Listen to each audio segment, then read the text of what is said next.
It sure would reduce a lot of the chaos in your business if employees were more invested, right? Well, in this video, I'm going to answer a question from one of my readers, Jane, who asked, how can I get employees to take more ownership of their positions? I'm Dave Crenshaw, and this is Chaos versus Entrepreneur. Step number one is to have a clearly defined company vision and company values. The vision tells people where the business is going, and the values define what you believe in, why we're going there. It's known in psychology that people want to be a part of a team, in particular, a team that's winning and going somewhere. Unless, of course, you're a Cleveland Browns fan.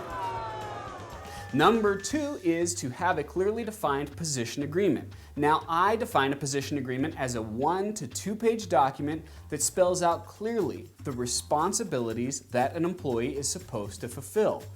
If you have that spelled out, that's going to be easier for the employee to take ownership of it. All too often in small business, everything's delegated verbally.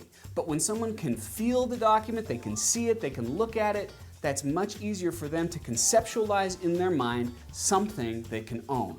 And this leads to step 3, which is what I call the extra 1%. Now, 100% is asking the employee to fulfill everything on that position agreement. But the extra 1% is where you ask them, now this is what I ask you to do, what can you bring to the table? What unique gifts or skills or interests can you bring to this that make this better than what it was before? In this way, they magnify or expand the position and help it to grow, which helps them take ownership. And number 4 is a magic question. Inevitably, employees are going to be needy. They're going to ask you lots of questions. How do I do this? What do I do in this situation? When they do that, ask them this question. What would you suggest? Now, the first or second time you ask that question, they may not have any idea.